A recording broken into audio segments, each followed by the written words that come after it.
بسم اللہ الرحمن الرحیم نحمده ونصلی علی رسولہ الکریم صلی اللہ تعالی علیہ وسلم الحمدللہ رب العالمین والصلاة والسلام علی سید المرسلین وعلی آلہ واصحابہ اجمعین۔ یہ رجب المرجب کا ماہ مبارک بے شمار فضیلت والا اللہ کا مہینہ ہے اور عبادات کے مقصد سے افضل ہے اور قبولیت کے لیے اصلاح اور ہدایت کی پیروی کا ذریعہ بھی ہے، جو خصوصاً عطائے رسول خواجہ معین الدین چشتی نوری صدری دربار سے نایاب حوصلہ حاصل کرنے کا تحفہ بھی ہے۔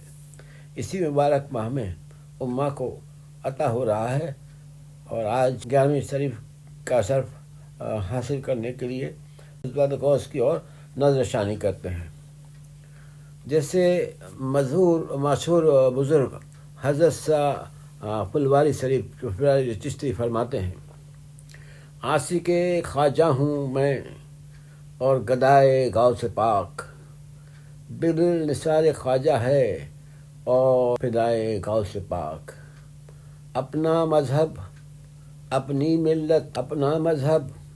ملت عاشقوں بس یہی ہے، جس میں خواجہ کی خوشی درپیش ہے، اور خواجہ کی خوشی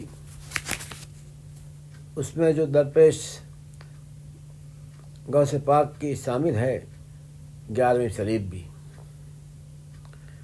یہ پرواز تمنا ہے یا الہی، وقت پرواز روح سر ہو خواجہ کے قدم پر اور اس کے ہو پائے غوث پاک۔ بزرگ ہیں شاہ رحمان پھلواری سے، انہوں نے یہ بیان کیا ہے اپنے خواجہ کی دربار کی بات کا سلسلہ آگے بڑھاتا ہوں، جس میں آپ نے پہلے بتایا تھا خدا تک پہنچنے کی کوشش کرو۔ آپ فرماتے ہیں جس بری خواہش میں تو مبتلا ہے اس کو چھوڑ دے اور اللہ والوں کی باتوں اور ان کے عمل کی پیروی کر۔ صرف جھوٹا دعویٰ کر کے اللہ تک پہنچنے کی خواہش نہ کر۔ جیسا ان لوگوں نے مصیبت پر صبر کیا تو بھی صبر سے کام لے، تاکہ تو بھی وہاں تک پہنچ سکے جہاں وہ لوگ پہلے سے ہی موجود ہیں۔ اگر مصیبتیں اور تکلیفیں نہ ہوتی تو سارے ہی لوگ عابد و زاہد، متقی و پرہیزگار بن جاتے۔ لوگوں پر جب مصیبتیں آتی ہیں وہ صبر کا دامن ہاتھ سے چھوڑ دیتے ہیں۔ صبر پر قائم نہ رہنا ان لوگوں کو رب کے دروازے تک پہنچنے سے روک دیتا ہے۔ بس جو لوگ صبر نہیں کرتے ان کے لیے عطا یعنی اللہ کا انعام بھی نہیں ہے۔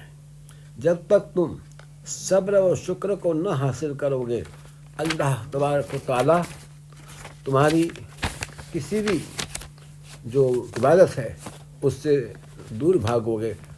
کیوں کہ اللہ تعالیٰ نے اپنی کتاب میں ہی صاف فرمایا ہے کہ جو میرے تقدیر میں فیصلے پر قائم نہ رہ سکے اور میری نازل کی ہوئی مصیبتوں پر صبر نہ کر سکے، اس کو چاہیے کہ مجھے چھوڑ کر کسی دوسرے کو اپنا معبود بنا لے۔ اتنا حد تک یہ فرمان جو قرآن شریف کا آپ نے اس کا جو روایت کی ہے، اس سے یہ پتہ چلتا ہے کہ خدا سے نزدیک ہونے کے لیے اس کو پہنچنے کی کوشش کرنی لازمی ہے۔ خواہشات کے غلام نہ بنو، خدا کے غلام بنو۔ اے وہ شخص جو عمر کے لحاظ سے تو بوڑھا ہو گیا لیکن عادت کے اعتبار سے ابھی بچہ بنا ہے، اس بری دنیا کے پیچھے اپنی بچگانہ عادتوں کے ساتھ کب تک دوڑتا رہے گا؟ تو نے دنیا ہی کو سب کچھ سمجھ لیا ہے اور آخرت کو بالکل بھول بیٹھا ہے۔ لوگوں یاد رکھو، تم اسی کا بندہ کہلائیں گے جس کے ہاتھ میں تیری باغ اور نکیل ہوگی، اور تیری نکیل دنیا کے ہاتھ میں ہے تو تو اسی کا بندہ ہے۔ اگر تیری آخرت کے ہاتھ میں ہے تو آخرت کا بندہ ہے، اگر اللہ تعالیٰ کے ہاتھ میں ہے تو تو اللہ کا بندہ ہے، اگر نفس کے ہاتھ میں ہے تو نفس کا بندہ ہے، اگر خواہش کے ہاتھ میں ہے تو خواہش کا بندہ ہے، اگر مخلوق کے ہاتھ میں ہے تو تم مخلوق کا بندہ ہے۔ بس تو خوب غور سے دیکھ لے کہ تیری باغ تیری نقل کس کے ہاتھ میں ہے. تجھے معلوم ہو جائے گا کہ تو کس کا بندہ و غلام ہے. تم میں زیادہ تر لوگ وہ ہیں جو دنیا کو چاہنے والے ہیں، آخرت کو چاہنے والے کم لوگ ہیں، اور دنیا و آخرت کو خدا کو چاہنے والے تو بہت ہی کم لوگ ہیں. تم لوگ انہی کی صحبت میں رہو جو دنیا و آخرت کے خدا کو چاہنے والے ہو. ان لوگوں سے لڑائی اور جھگڑے نہ کرو، اور نہ ہی ان کا نیچا کرنے کی کوشش کرو. ان کے لیے کچھ ایسی بات نہیں بنو کہ جس سے ان کو نیچے دیکھنا پڑے، ورنہ گھاٹا اٹھاؤ گے. ان کو بے ادبی نہ کرو ورنہ ہلاک ہو جاؤ گے. سمجھدار بنو، تم لوگ برے کام کر کے خدا سے دشمنی ظاہر کر رہے ہو. اگر اپنی عادتوں کو نہ بدلا اور ظاہر و باطن اس کے نیک بندے نہ بنے تو تمہارے کاموں کی اہمیت بالکل نہ رہے گی، اس کے نزدیک مچھر کے پر کے برابر بھی نہ ہوگی. آگے آپ نہ دین کے اور دنیا کے آپ فرماتے ہیں اس موضوع پر، اے کمزور ایمان والے، تیرے پاس نہ دنیا ہے اور نہ ہی آخرت. جانتے ہو ایسا کیوں ہے؟ اللہ تعالیٰ کی جناب میں بے ادبی اور اولیاء پر برے الزام رکھنے کی وجہ سے ہے. اولیاء کو اللہ نے نبیوں کا نائب قائم مقام بنایا ہے. نبیوں اور صدیقوں یعنی سچوں پر جو بوجھ ڈالا گیا ہے وہی بوجھ ان پر ڈالا گیا ہے. نبیوں کے نیک اعمال اور علوم دین اور علوم ان کے حوالے کیے گئے ہیں. اللہ نے ان کی خواہشات سے ان کو فنا کر کے اپنا ساتھ کھڑا کر لیا ہے اور اپنے ساتھ ہو گئے ہیں. ساری چیزوں سے ان کے دلوں کو پاک کر دیا ہے. دنیا و آخرت اور ساری مخلوق کو ان کے ہاتھ میں دے دیا ہے. ان کو اپنی قدرت دکھائی ہے، ان کو اپنا حکم اور علم سکھایا ہے، اور اپنے ساتھ ان کی قوت و طاقت بخشی ہے. آپ کے 3 خطبات کے علاوہ جو وہ کچھ بکھرے ہوئے موتی ہیں وہ میں پیش کر رہا ہوں. جس طرح کوئی دعویٰ بغیر امن کے قبول نہیں ہوتا، بالکل اسی طرح کوئی عمل اور خلوص کے قبول نہیں ہوگا. اللہ والوں کی جنت اللہ کے نزدیک ہی ہے، اور اس سے دوری ان کے لیے جہنم ہے. وہ اسی جنت کے طلبگار ہوتے ہیں اور اسی جہنم کے خوف کھاتے ہیں. یہ کتنا بڑا حافظ اور عالم کیوں نہ ہو، وہ کتنا بڑا حافظ اور عالم کیوں نہ ہو، عمل کے بغیر ان دنیا والوں کی طرف لوٹا دیتا ہے. جب زبان اثر قبول کرنے والی ہے تو دل بھی صالح اور نیک ہوتا ہے، اور جب زبان بگڑتی ہے تو دل بھی بگڑ جاتا ہے. اصل صوفی وہ ہے جس کا باطن، جس کا دل کتاب و سنت پر عمل کی وجہ سے صاف ہو جاتا ہے. پہلی سب کو اختیار کرو، کیونکہ وہ ہمت والے مردوں کی صف ہے، اور پچھلی صف سے الگ رہو کیونکہ وہ کم ہمت والوں کی صف ہے. یعنی ہمیشہ کوشش کرو اپنے پہلی صف میں آگے جانے کے لیے. خالق کو پہچانو، اس کے سامنے با ادب بنو. جب تک تمہارا دل اس سے دور ہے بے ادب کہلاؤ گے، اور جب تمہارا دل اس سے قریب ہو جائے گا تو با ادب کہلاؤ گے.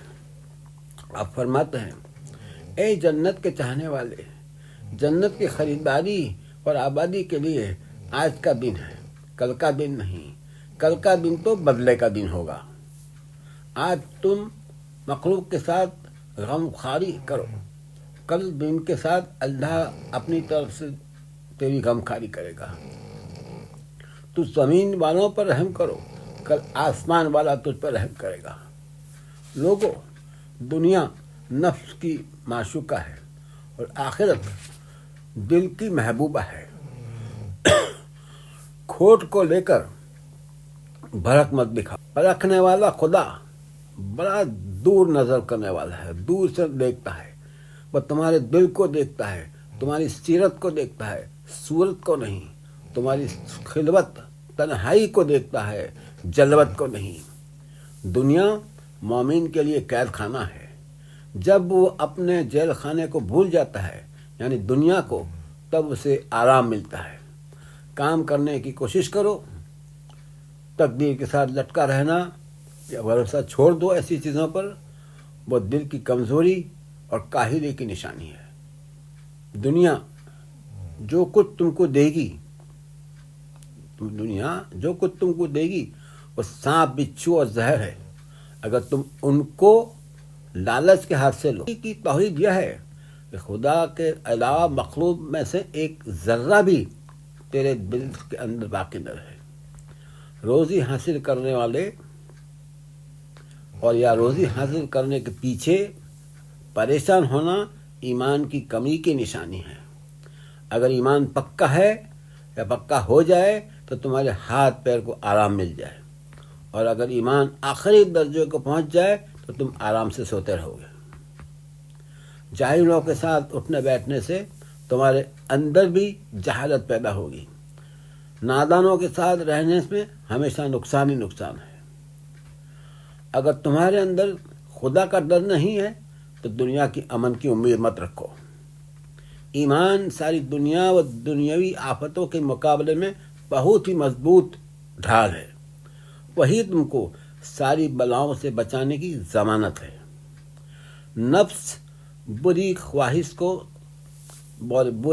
کے گھوڑے کو سرکش نہ ہونے دو۔ اگر تم بھوک اور پیاس کے کوڑے نہ لگاؤ گے، یعنی روزے نہ رکھو گے، تو وہ اور زیادہ سرکش ہو جائے گا۔ مومن کے دل میں جب تک لالچ و مخلوق کے کسی کا خوف باقی ہے، اس کا ایمان مکمل نہیں ہو سکتا۔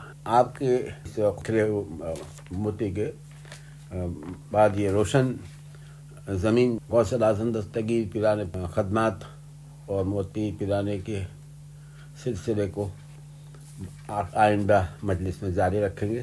ربنا آتنا فی الدنیا حسنۃ وفی الآخرۃ حسنۃ وقنا عذاب النار۔ والسلام۔